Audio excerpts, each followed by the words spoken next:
Hello everyone. Today we will discuss how to trade across multiple time frames. This involves initially analyzing the higher time frame and then transitioning to entering trades on a lower time frame. If this video was helpful for you, please like and subscribe to our channel. Perhaps you are wondering which time frames are better for trading. It's important to note that the choice of time frames depends on your trading strategy.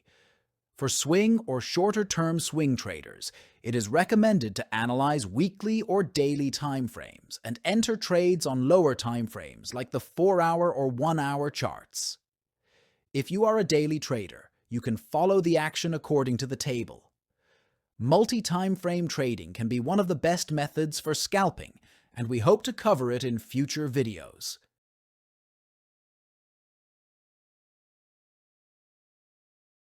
Let's become more familiar with this strategy.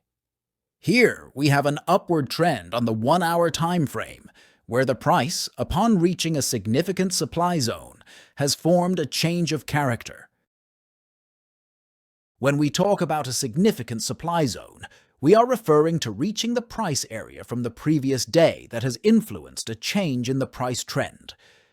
It's possible that the price has surpassed a certain area, but specifically, it is the liquidity area at the swing high where stop losses for sellers have been triggered, leading to a change in the trend. For a better understanding of liquidity zones, you can watch our previous videos. After a change of character on the 1-hour time frame, we now switch to the 5-minute time frame. The change of character is clearly evident in the lower time frame as well. To identify entry areas, we specify order blocks. Once the price hits the order block area, we can enter a sell trade. Now we wait for the price to reach the order block area. You can place a sell limit order in the order block areas because the price usually reacts quickly upon reaching the order blocks, and its trend changes. Now, the price has reached the order block area, and our sell limit order has become active. We are waiting again for the price to form a new B.O.S. and create a new order block so that we can re-enter the trade. Here, we have two order blocks that are in the form of single candles. Both of these order blocks lead to the formation of B.O.S.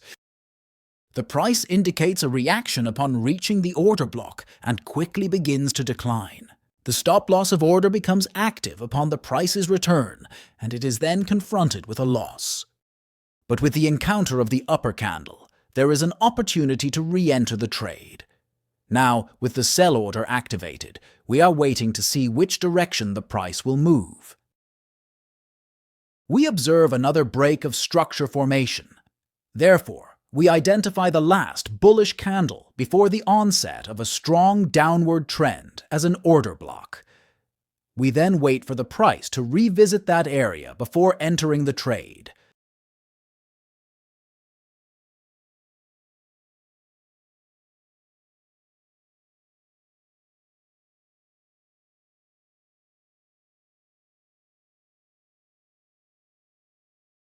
What is apparent here is the formation of equal highs occurring just before the price reaches the order block area. This area represents liquidity, making this order block even more significant.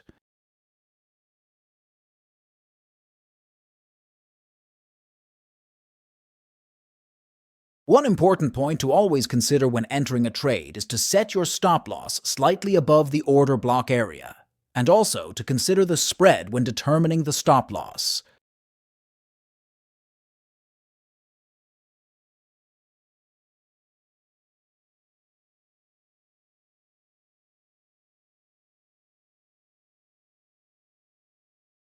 We observe the formation of a liquidity area once more, characterized by equal highs and lows. Our next step is to place a sell order directly at the order block located atop this liquidity area.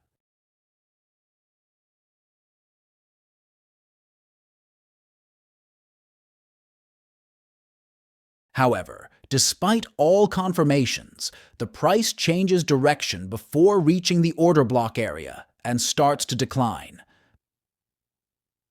This decline in price leads to the formation of a break in structure, and subsequently, a new order block is formed.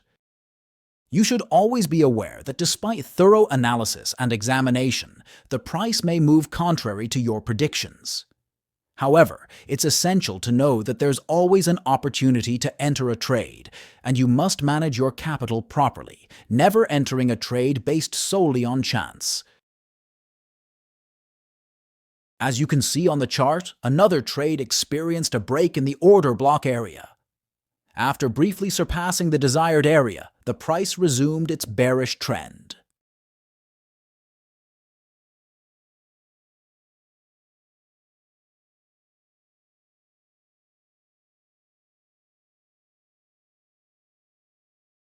And finally, the price reaches an area where we need to close our orders and refrain from entering the trade when the price reverses from this area. However, the significance of this area becomes apparent when analyzing higher time frames. We observe that the price has reached a demand zone. Following this occurrence, there is a possibility that the overall price trend will undergo a complete reversal. Therefore, we close all our sell orders at this point and refrain from entering into any further trades, anticipating the price reversal. And finally, we can review our trading results. 2 of our orders resulted in losses, while the other 2 resulted in profit. However, it's crucial to understand that what makes you profitable in the market is not the number of trades, but rather proper management. This means that if your risk-to-reward ratio is favorable, even if fewer trades are profitable, you will still come out ahead.